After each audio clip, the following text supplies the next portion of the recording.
En esta oportunidad voy a hacer un video breve de cómo buscar referencias o fotografías, ¿sí? que tengan un rigor científico para que podamos dibujar.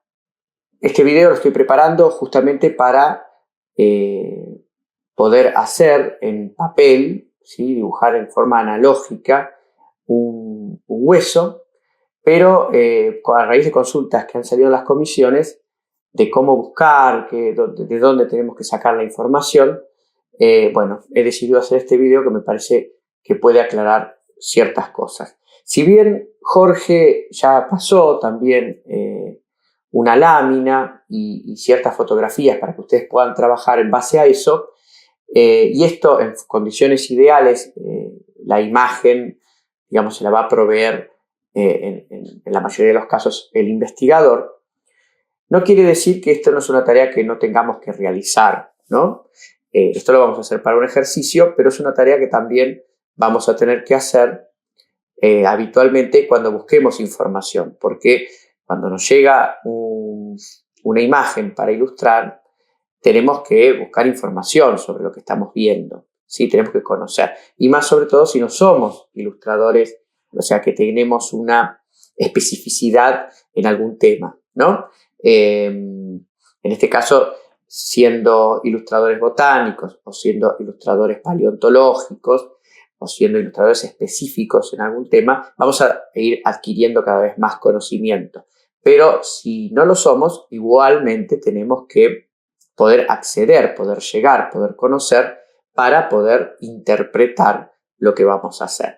Más allá también de la información que podamos cruzar con el investigador y la información que nos provee el mismo investigador, nosotros vamos a tener que hacer nuestra propia búsqueda. Bueno, si no entendemos nada de dinosaurios, lo primero, y necesitamos buscar información precisa, científica sobre dinosaurios, lo primero que vamos a hacer es, bueno, ir a nuestro explorador. En este caso yo estoy usando Safari porque estoy en el entorno de Mac, y vamos a poner, por ejemplo, dinosaurios de la Patagonia, ¿sí?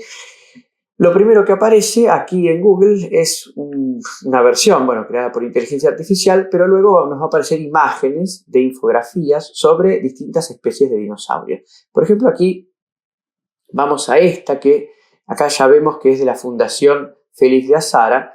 La Fundación Félix de Azara es una fundación que también hace divulgación y que es muy prestigiosa dentro del mundo de la ciencia. Entonces ya me da cuenta de una fuente bastante fidedigna, ¿no es cierto?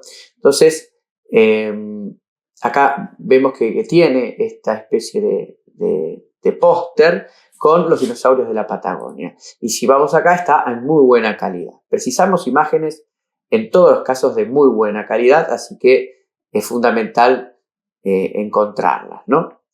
Y aquí sí vemos, bueno, tenemos ya un pantallazo general. Bueno, decimos, hay varios dinosaurios, nos está dando el nombre científico, dónde su significado, cuánto medía, dónde lo encontraron, la antigüedad que tienen, ¿sí? Entonces ya tenemos un pantallazo bastante preciso o sea, un poquito más preciso, quiero decir, de los dinosaurios que había en la Patagonia. Bueno, ahora tenemos que elegir uno de estos dinosaurios y ver si está lo suficientemente documentado como para poder acceder fácil a los papers. O sea, cuanto más cantidad de papers haya, es más probable que haya más cantidad de papers de acceso público y por lo tanto, cuanta más información, más papers, y cuanto más papers, más posibilidad de acceder a imágenes de buena calidad tenemos, ¿sí? Entonces tenemos que tratar de ir investigando con alguno que elijamos. Por ejemplo, ¿se acuerdan que Jorge nos había hablado del Bajadasaurus, que estaba envuelto en esa polémica porque tenía las espinas de las vértebras hacia adelante, ¿se acuerdan? Y no sabían bien cómo era entonces el cuello, cómo reconstruir ese dinosaurio. Bueno, entonces había todo un tema de polémica ahí. Entonces tratemos de elegir dinosaurios que no tengan o no estén envueltos en la polémica. Esto lo vamos a ver, es ensayo y error, ¿sí? es ir intentando y ver con qué me encuentro. Entonces, propónganse buscar uno y después si no sale ese, busquen otro. Pero bien, lo primero que necesito para encontrar un dinosaurio, para ir eligiendo a mi dinosaurio entre todos ellos, es un nombre científico, porque el nombre común, igual el dinosaurio está bastante asociado, el nombre científico al nombre del dinosaurio, pero en el caso de de otros animales o de otra fauna, otra flora, extinta o no, que tengamos que buscar en el futuro, vamos a tener que buscar siempre el nombre científico porque ese es el que nos sirve. El nombre común o vulgar puede variar, ¿sí? Entonces, el que no varía nunca es el científico. Entonces, como tenemos que determinar una especie clara, vamos a elegir alguna. Yo, a fines prácticos y del ejercicio que viene, donde vamos a dibujar un hueso de manera analógica, elegí el Buitreraptor gonzalezorum, ¿sí? El Buitreraptor gonzalezorum, aparte lo elegí porque fue nombrado en nombre de Jorge González. Entonces me pareció simpático traerlo a colación. Otra cosa que sí averigüé y sí sabía del Buitreraptor, que creo que también la dijo Jorge en las clases, es que está bastante documentado porque se encontró 3 ejemplares, creo, y bastante completos. Entonces eso hace que tengamos un holotipo bastante documentado, con bastantes fotos, con bastantes imágenes. Muy bien. Entonces, ya sabiendo eso previamente, nosotros lo que vamos a hacer es buscar algo sobre el animal. O sea, nosotros sabemos que nos interesó algo, la forma, no sé, nos gustaría trabajar por una intuición sobre cualquiera de estos dinosaurios. Bueno, lo primero que tenemos que tener entonces es el nombre y a partir del nombre lo vamos a buscar como buscamos todo para desanzarlo en Wikipedia, ¿sí? Vamos acá, lo ponemos en el buscador y en el buscador nos va a aparecer mucha cantidad de cosas, ¿sí? De esto tenemos que filtrar, ¿por qué? Porque la web en realidad no es una fuente fidedigna de información, hay de todo. Entonces tenemos que ir filtrando de lo general a lo particular. Después vamos a ver, el paso que sigue es ir a buscarlo en buscadores de publicaciones científicas específicos, ya lo vamos a ver. Pero para enterarnos de qué va la cosa, lo primero que tenemos que hacer es buscarlo en Wikipedia. Entonces vemos que acá está el Buitreraptor gonzalezorum y nos vemos rápidamente la categorización, la taxonomía del animal, ¿sí? Vemos que es del orden Saurisquia, vemos que dónde fue encontrado, dónde fue datado por primera vez, bueno, vemos el tiempo, el periodo que tiene, a qué época pertenece. Bueno, y acá tenemos una descripción, bueno, el descubrimiento. Pero fíjense qué interesante que acá tenemos nosotros, ¿sí? Referencias, ¿sí? Referencias a papers en muchos casos, como acá en este caso, en el caso 6, ¿sí? La referencia 6 nos va a un paper en la revista Nature.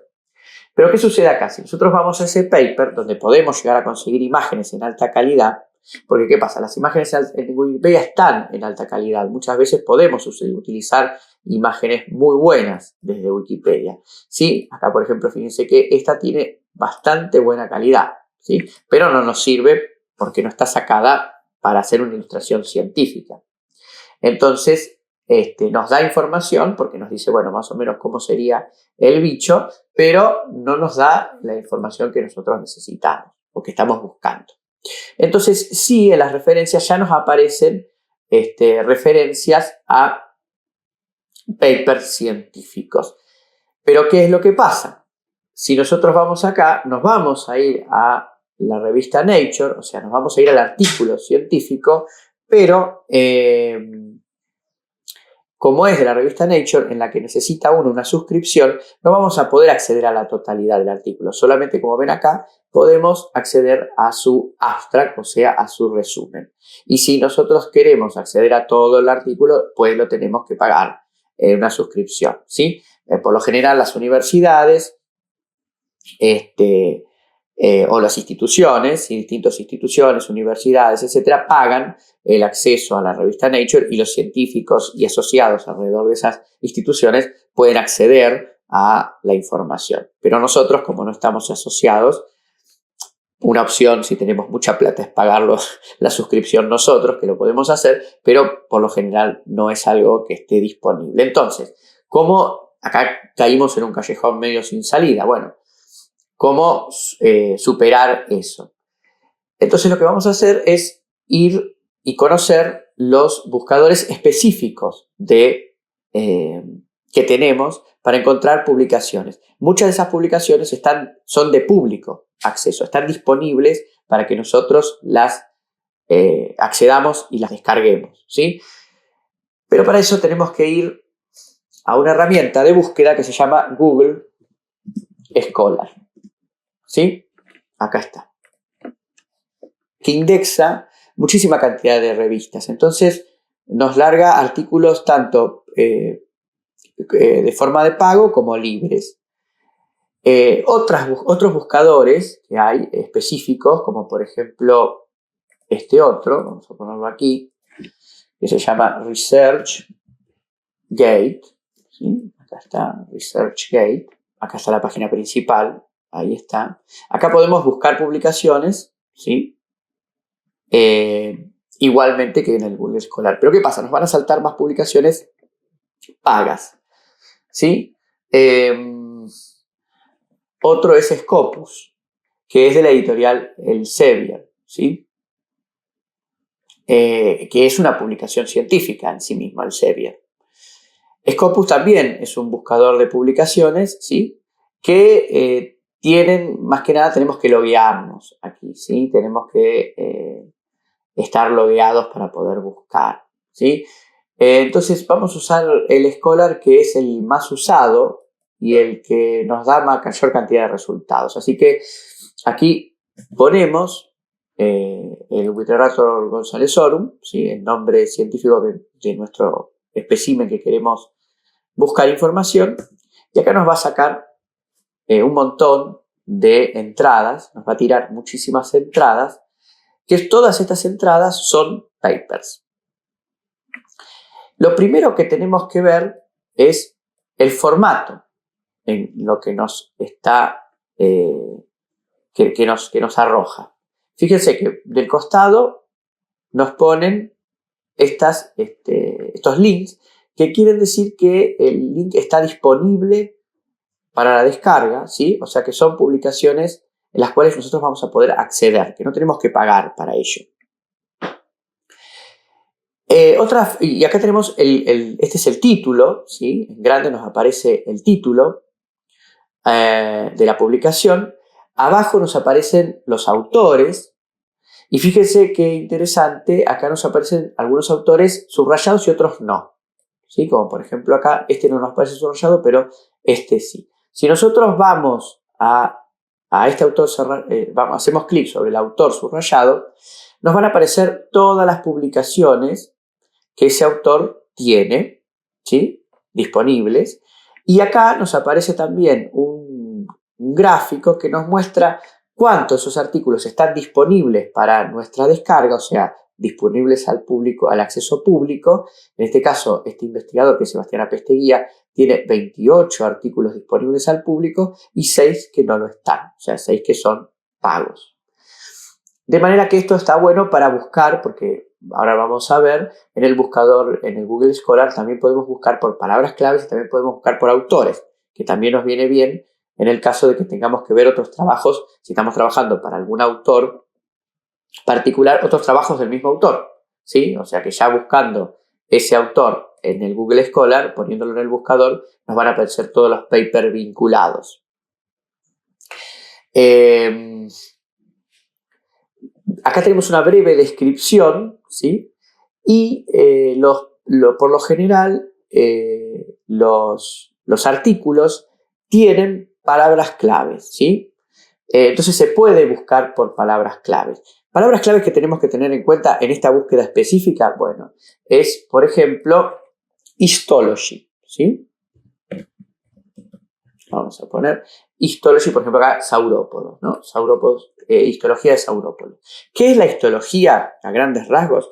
Es la rama de las ciencias biológicas que se dedica a estudiar la evolución de los tejidos, ¿sí? A lo largo del tiempo.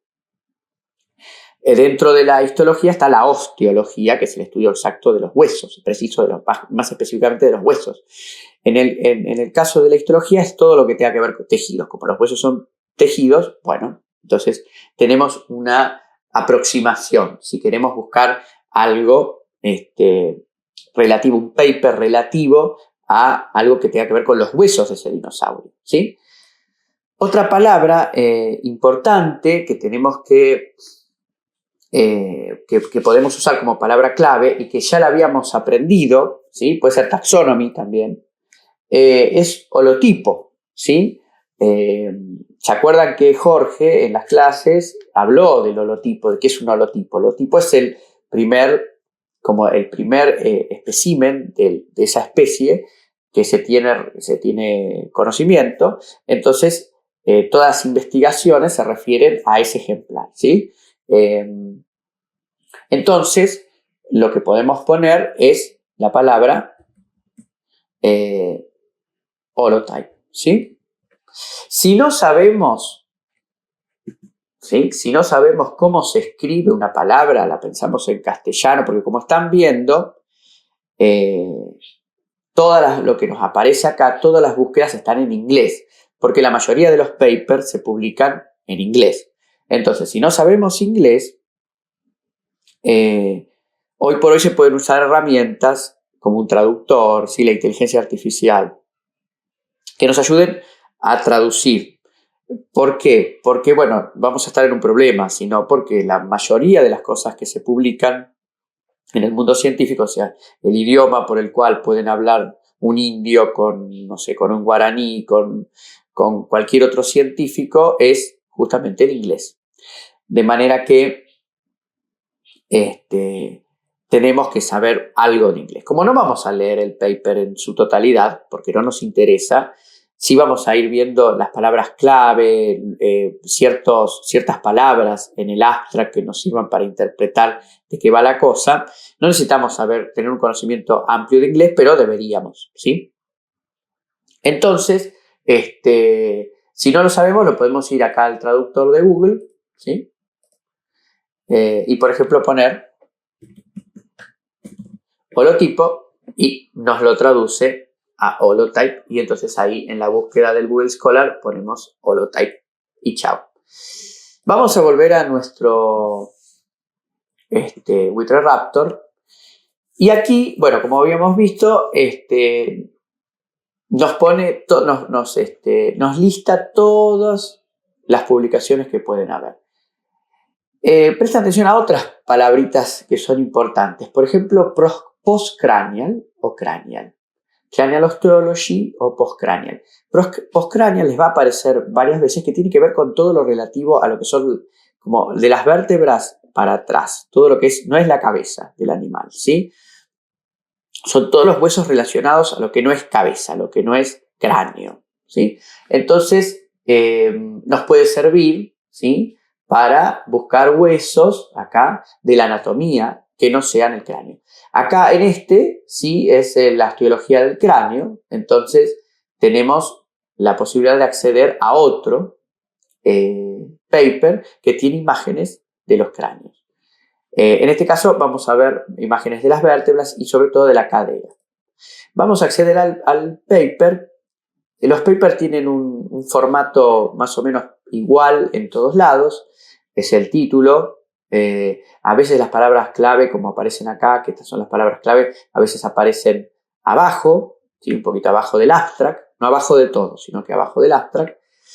Pero enseguidita aparecen los autores de la publicación y el año de publicación, ¿sí?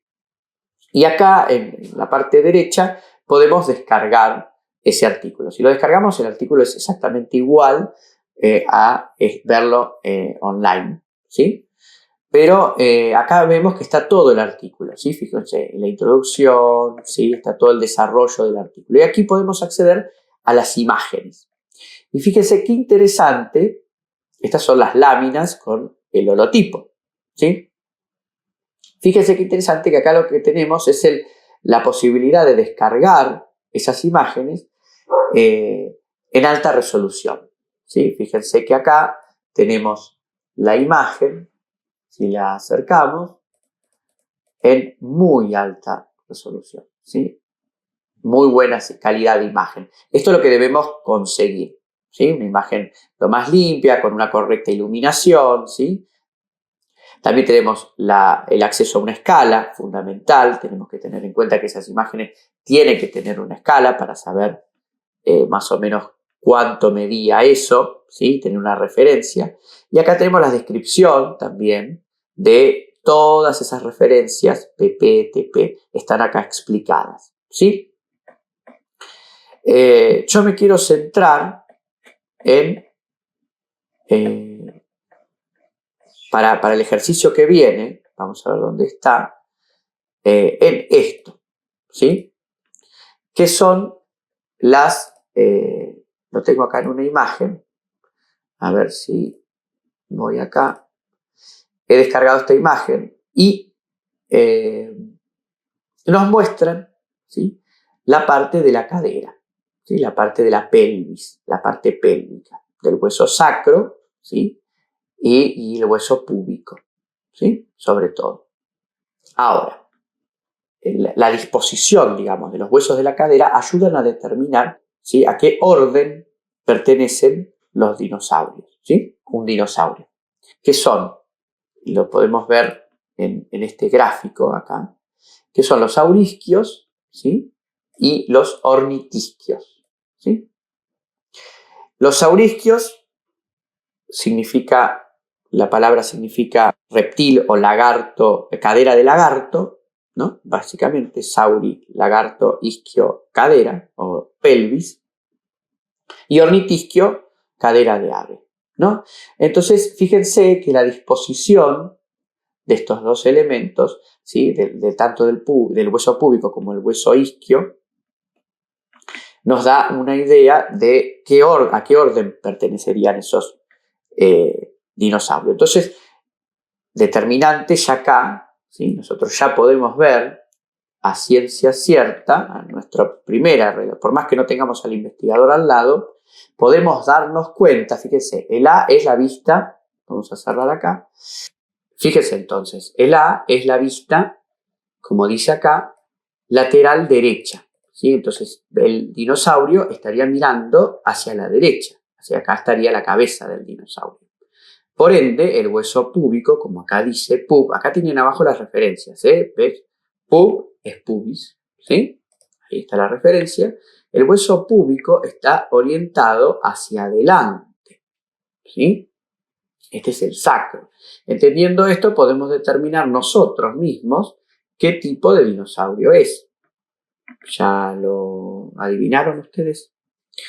Muy bien. Entonces tenemos que tener especial cuidado en cómo vamos a ilustrar esto. Otra de las cosas que tenemos que tener en cuenta es que nosotros acá tenemos acceso a la lámina completa, ¿sí? Cuando vayamos a dibujar esto, tenemos que tratar de mantener en los dibujos que hagamos, por más que los hagamos por separado, el orden de la escala para que el trazo nos quede similar en todos los dibujos que hagamos, ¿sí? En todas las vistas, ¿sí? No nos puede quedar el trazo más grueso que porque sería muy desprolijo, ¿sí?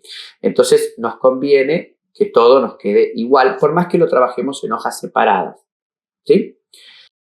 Bueno, y entonces hasta aquí hemos visto cómo encontrar una referencia, una imagen, una fotografía válida para empezar a trabajar. Y bueno, en el próximo video veremos entonces cómo ilustrar de una manera analógica esta pieza, ¿sí? Va a ser una por un fin didáctico. Ustedes pueden hacer si quieren toda la lámina o elegir cualquier otro hueso, ¿sí? Para ilustrable de cualquier otro dinosaurio que reúna, por supuesto, la imagen que reúna las características de las cuales ya hablamos.